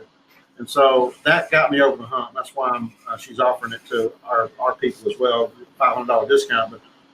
But how's this impacted your life? Even though it might be a struggle, I see this as being a life-changing business for me. What about you? Yeah, I really do too. I mean, I love it. I mean, yeah, I've had a couple hurdles and I don't sleep as much as I'd like to, but I got an end game in mind as far as quitting my job driving a truck. At one point, I just made the decision that I was going to go a little bit more on the safe route by continuing the drive to cover my expenses and keep the money in the business. I mean, I could probably quit today if I wanted to and make a run for it, make it happen. And when I hear like Tim's story on your first podcast or Justin's story, it's like these guys lost their jobs, and so they didn't have another choice, and they just had faith in it, and they kept going. But I certainly don't want it to seem like it's been all that rough. I mean, I put a lot of time into it. On top of the 50 hours a week that I drive, I probably spend 30 or 40 hours working on land stuff. Now, maybe I'm not the fastest or most efficient. And when I made my first YouTube video, it took me 6 hours to make a 6-minute video. But each time I do a task, I get faster and faster and have my systems in place. And so I see me doing this full time here in the next couple months. I mean, my goal to farm is still there. But now I just want to live on a nice rural property with my cows and my fruit and nut trees and have it be more of a lifestyle than have to make it a business. And right. Maybe feed yourself instead of trying to turn it into, because that's a tough business to make money in, for sure. Yeah, my mom owns a farm, and I went to a farming seminar with her just about 3 weeks ago. And when you find out that farmers are only netting about $240 off an acre of corn, it makes sense why they all have to own tens of thousands of acres. I was trying to convince her, I found out what she made versus what the property's worth. And I was like, sell that property, take the several $1 million. You want a couple tens of thousands of dollars a year? You want, $1.5 million right now. Exactly. But yeah, I mean, I love this business. Without the tools, the resources, I don't know if I would have made it this far.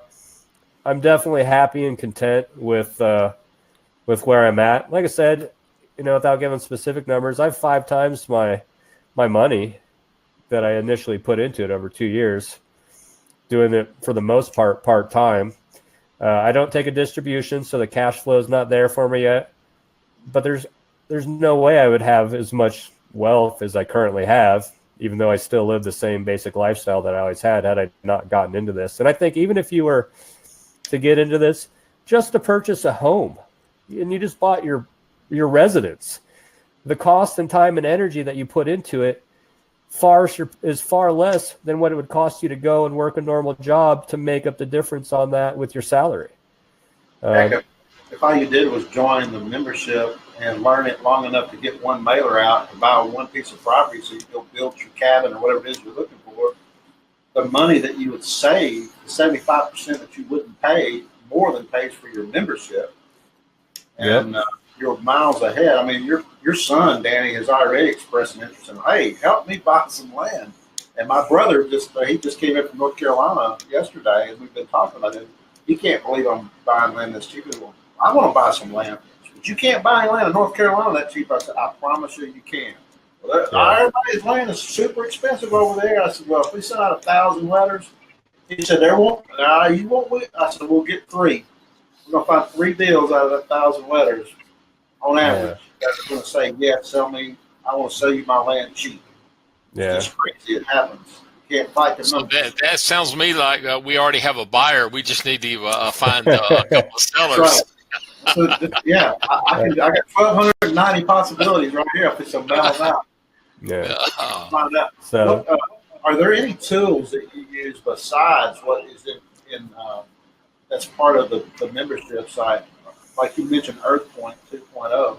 Are there any other tools that you use that you found outside of Land Academy that helps you do your business? I mean, I use some. Sorry, didn't mean to speak over you there. I use some of the paid land selling platforms. I'm just kind of giving them a test. Some are better than others. The EarthPoint was the way that we initially learned how to do the overlay. You were showing the parlay last time, so that's something I might use. But for the most part, the tools provided are more than sufficient to get the job done. I mean, I'm always open to other things, but I also don't want to have 10 different memberships to 10 different things here and there unless I really think it's going to pay off. Gotcha. Well, yeah, parlay, I can't afford not to have that. I mean, as long as I've got an APN, I can go to Parcel and pull the lat longs. And as long as I have a lat long, I can go to Google Earth, and I can zero in and show those parcel lines. And then what's really cool is look at the neighbors. You can see, you might not realize that whoever owns the parcel you're interested in also owns 2 other parcels that are adjacent to it. Or you may find there's a bunch of other people that are related to each other, all with the same last name. But yeah, Parlay 2.0 is definitely a tool that makes a difference. When you said you got your website going, did you build that yourself, or did you hire somebody to do that? Yeah, I built it myself. I watched the YouTube video and I just built it as I went. So that was another thing. It took me. I'm sorry, say that again. WordPress. Yeah, it's a WordPress one, and cool. It looks good. Yeah, thanks. I just watched a video by, I think it was NYC Tech Club. It was a 3-hour video, and I watched through it a bunch of times, and I just go back and click on it. And that was another thing. It took me forever to do it. I had never done any website programming, but each time I do it, I get faster. And so I've been putting in kind of my templates and all my systems, and I've yet to hire any virtual assistants. I'm still a one-man shop, but I feel like it's been a blessing just finding this business. I mean, the prospect or the thought of working, a job like I currently have, or any sort of job, even at a better rate, is depressing. If I was just driving the truck the whole time and didn't have like a goal down the line, I'd have a much harder time dealing with it. So, hey Bucks, thanks for the kudos. Glad to have you on board. Hey guys, there will be an email coming out to you sometime tomorrow afternoon with the link for the replay, and it'll be on the YouTube channel. You'll be able to speed it up or back it up or fast forward if you need to. But hey, also please tell your friends about the webinar. The more people that we have coming on board, you guys, really important, because if it's not for you guys, this would be a pretty dull thing for us to interview Nick. No, hey now, this is one riveting interview. No, I don't mean that. I mean it would be dull for people who are not out there that are watching. It is definitely interesting to me. I like the fact that I got a front row seat to ask you any question about somebody that knows how to do it and is way ahead of the curve than I am. But having more people in the room with more questions makes it a more dynamic presentation. But this particular interview is going to live on.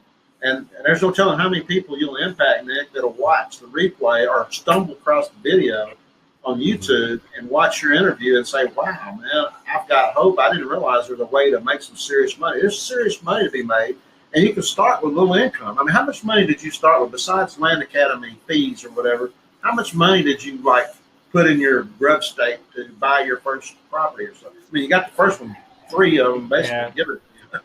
I mean, at the very beginning, I allocated $5,000, but when I decided to go to bigger parcels, I went in a lot bigger than that.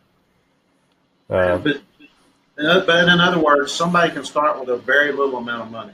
I mean, besides the fees, technically, all you do is send out your mailer, and it's going to cost you probably on 1,000 mail piece. It's going to cost 59 cents a pop. So it's like $590 plus your $250 monthly fee plus downloading 1,000. That's $100. So you're looking at what? Somewhere right around $800, $900. If you can float that $800, $900 on your mailer, you'll start getting offers. You can go to Land Tank, you can go to Plum, or you go to Steve and Jill and say, "Hey, I got this deal. Will you guys fund it?" If you fund it, they'll fund it 100%. You don't have to put a dime out of your pocket to acquire the property. They'll deed it 50% to you and 50% of them. So you're both of your names are on the deed.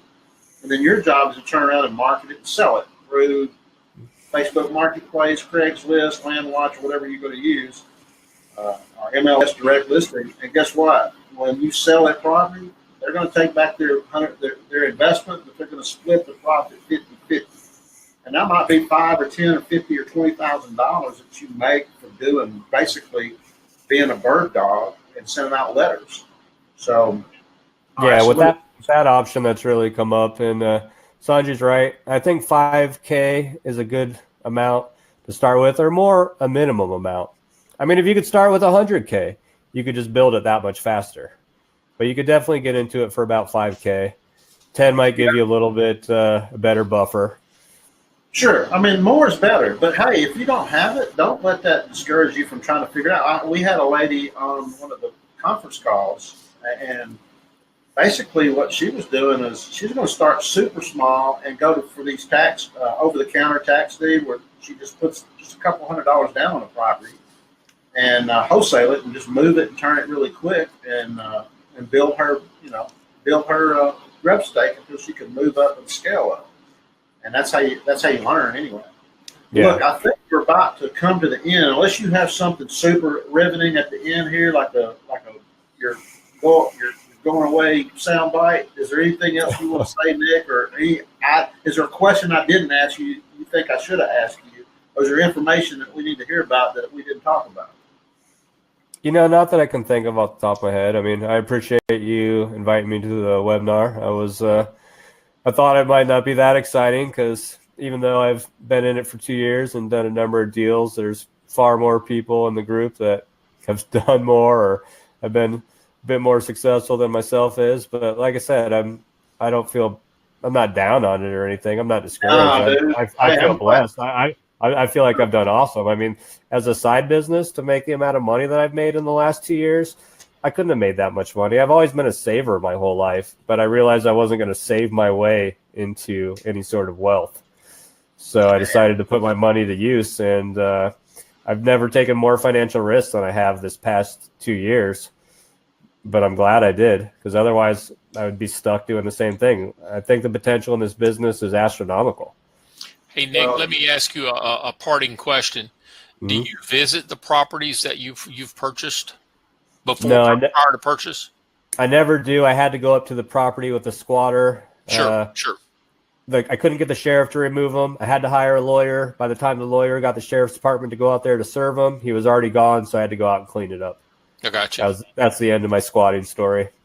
You said the reason you typically don't visit, this is a conversation we had previous, but you don't visit properties is because simply where you live, you don't want to send mailers to because you just don't see it as the most opportune places, better places to send letters. Is that right? Part of it, and for the ease and to save the money and travel costs. I mean, I've wanted to go see some properties, but the amount of it costs money to fly or drive and then stay in a hotel and everything else. So I just figure that's more out of my net at the end. And with all the tools and technology, you really don't need to. I also got an old dog, so I don't want to have to. He's a bit particular. I don't want to have to make someone watch him, and I just if they were closer, I might go to some of them. But I don't have a burning desire to. I mean, ultimately, I got into this because I wanted land for myself, and I was trying to figure out how to find land. Even though I'd been in real estate, I wasn't specifically trying to get into the land business. But when I came across it, the business model was, there's some. I don't know. There's some beauty to the simplicity and the ingenious nature of it. You just sit at your computer, look through the data, send letters, and gather what comes Right. back in. And the amount of return you can get. I mean, I've had a property that took me a long time, 8 months to sell. But you know what? I spent $7,500 and I made 16 off it. So even though that took a long time relative to a lot of people in the group, it was still I was super happy to make that cash.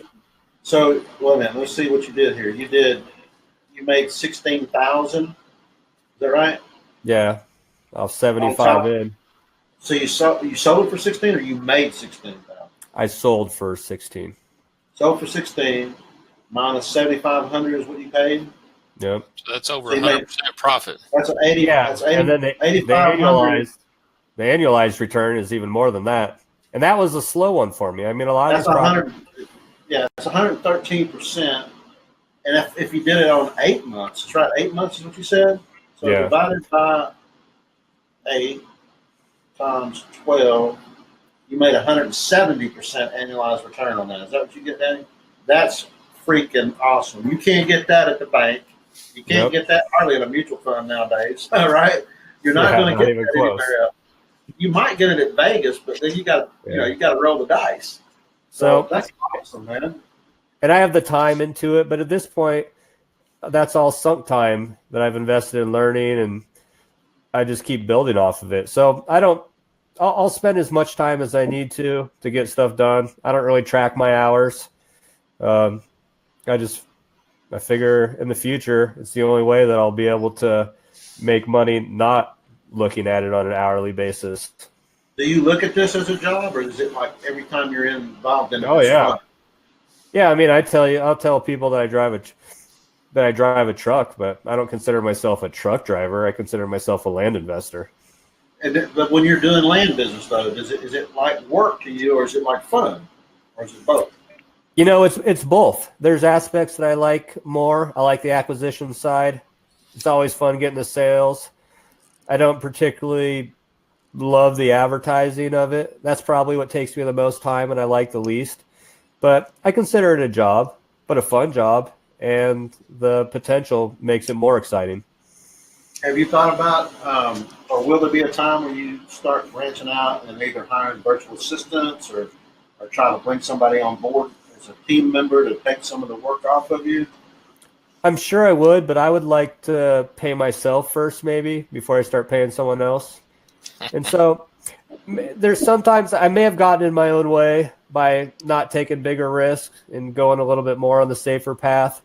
But I know I'm going to get there, whether it takes me 5 years to get to where there is or 3 years. It's not really going to matter to me in hindsight. I mean, I've already made a lot of improvement, and I'm happy with where I'm at. And I could always do better, but I could have done far worse. I could have given up. Exactly, and that's why I commend you for coming on here and sharing your story.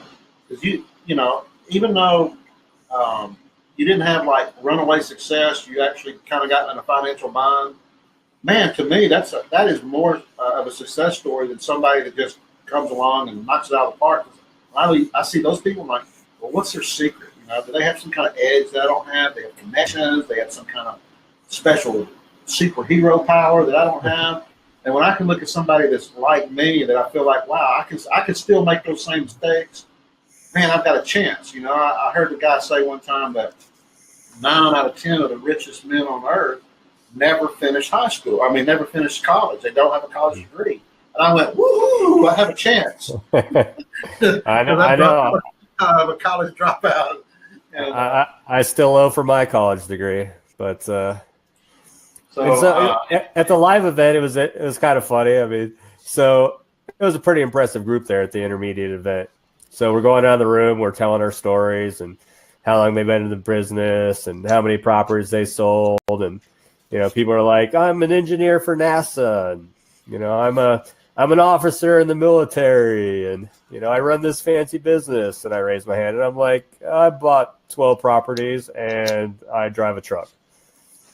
So I probably had the least impressive story there. Yeah, but in the end, you might have the most impressive story, because your story's not over. It's just beginning. And I want to thank you for coming on. I think we're going to wrap it up here.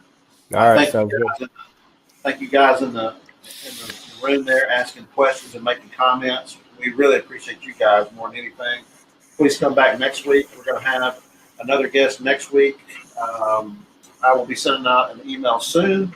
And hey, if you guys know people that are part of Land Academy that would like to come on and share their success stories, we'll be glad to pencil them in. We got a couple. We got Rowdy Baker, who organized the Top Flight meetup in Dallas. He's going to be coming on. We just got to find a time to do it. There's a guy in the forum that you might realize. You recognize the name Milan? Milan, the guy, the fellow from, I think he's from somewhere in Eastern Europe. Nick. His picture, he's wearing the aviators and the hood. And his He's little got avatar. he's got curly hair. He's a unique guy. I don't know his last name. He doesn't have it on his profile, but he's doing it. He's a part timer doing this business. He's what he is going to come on the show. So we've got at least 3 lined up and coming up soon, and then I've got other people that I'm going to go get that have talked about they think they're going to come on board, and we're just going to keep bringing back somebody every week that we can interview that has on the ground experience about how to go out and purchase land, 25 cents on the dollar, double or triple or quadruple your money, and build wealth and build legacy for your family. I want to thank you for being on board. Danny, thanks for showing up as my partner. I really appreciate Danny. I might pick on him a little bit. I mean, he only embarrassed me about 3 times tonight, so he didn't totally blow it. That was before most people logged on. Oh, that's right. Well, they're going to see it. They're going to get it on the replay. No, we edited that out. We're going to edit that part out. Yeah, if you're watching this now, you don't know what we're talking about. We edited it out. I had to go in there and show him how to unmute his headphone there, anyway, or how to type in the form. So anyway, all right. Hey, Nick, any last words? We're going to wrap it up here. No, I appreciate everyone that stuck on and checked it out, and I hope it was interesting. I appreciate you inviting me to the podcast. It was nice meeting you too, Danny. Nice to meet you. Thanks. And then maybe sometime in the future, after I've quit my job and I'm a huge success, I'll come back on and continue my story. Let me know. Yeah, when you have more to tell, let me know. We'll put you back on, brother. We sure appreciate you. All right, guys. All right, Have a great day. All right. Take care.